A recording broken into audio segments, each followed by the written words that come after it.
Hello students,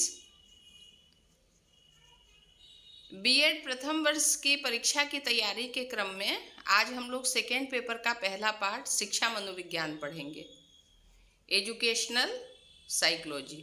okay, आज इस बात से सभी सहमत हैं कि शिक्षा और मनोविज्ञान एक दूसरे के पूरक हैं। मनोविज्ञान ने शिक्षा प्रक्रिया में आमूल परिवर्तन कर दिया है। वर्तमान समय में मनोविज्ञान के सिद्धांतों और नियमों का शिक्षा के क्षेत्र में बहुतायत से उपयोग हो रहा है। अतः यह कहा जा सकता है कि शिक्षा मनोविज्ञान परोक्ष रूप से शिक्षा को मूल उद्देश्यों की प्राप्ति में सहायता करता है। शिक्षा मनोविज्ञान का अर्थ, meaning of educational psychology. Okay, अब आगे देखिए, शिक्षा तथा मनोविज्ञान के स्वतंत्र अस्तित्व और शिक्षा तथा मनोविज्ञान के संबंधों को समझने के बाद शिक्षा मनोविज्ञान की विवेचना करना स्वाभाविक है। शिक्षा मनोविज्ञान मनोविज्ञान के सिद्धांतों का शिक्षा के क्षेत्र में प्रयोग है। स्किनर के अनुसार, अब स्किनर क्या कहते हैं ये देखते हैं। शिक्षा मनोविज्ञान उन खोजों को शैक्षिक परिस्थितियों में प्रयोग करता है जो कि विशेषतया मानव प्राणियों के अनुभव और व्यवहार से संबंधित है। शिक्षा मनोविज्ञान दो शब्दों के योग से बना है, शिक्षा और मनोविज्ञान। अतः इसका शाब्दिक अर्थ है शिक्षा संबंधी मनोविज्ञान। क्या है शाब्दिक अर्थ? शिक्षा संबंधी मनोविज्ञान। दूसरे शब्दों में यह मनोविज्ञान का व्यवहारिक रूप है तथा शिक्षा की प्रक्रिया में मानव व्यवहार का अध्ययन करने वाला विज्ञान है।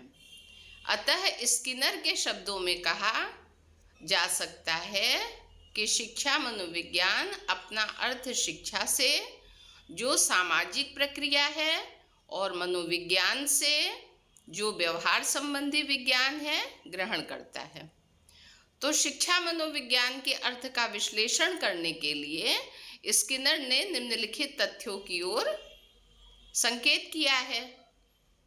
पहला है, शिक्षा मनोविज्ञान का केंद्र मानव व्यवहार है।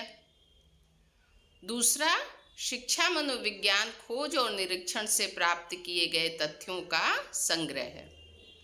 ओके, अब तीसरा देखिए, शिक्षा मनोविज्ञान में संग्रहित ज्ञान को सिद्धांतों का रूप प्रदान किया जा सकता है।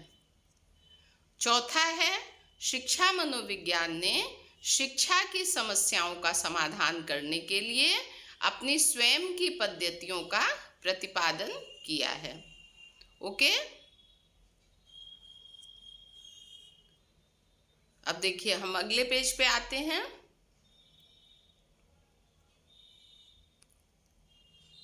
आपको स्क्रीन पे साफ दिखाई दे इसका प्रयास कर रही हूँ।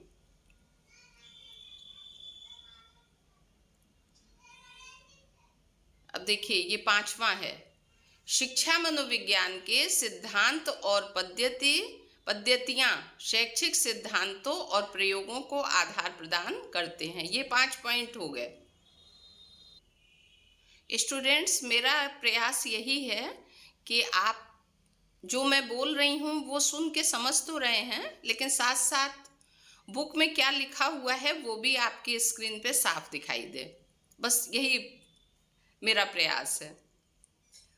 ओके, अब हम लोग देखिए शिक्षा मनोविज्ञान की परिभाषाएं पढ़ेंगे।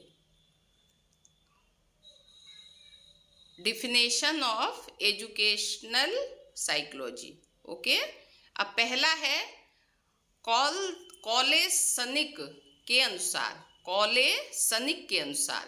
मनोविज्ञान के सिद्धांतों व परिणामों का शिक्षा के क्षेत्र में अनुप्रयोग शिक्षा मनोविज्ञान है। क्रो एंड क्रो कहते हैं कि शिक्षा मनोविज्ञान व्यक्ति के जन्म से लेकर वृद्धावस्था तक सीखने के अनुभवों का वर्णन तथा व्याख्या करता है। अगला है ट्रो के अनुसार। ट्रो क्या कहते हैं? शिक्षा मनोविज्ञान शैक्षिक परिस्थितियों के मनोवैज्ञानिक पक्ष का अध्ययन करता है।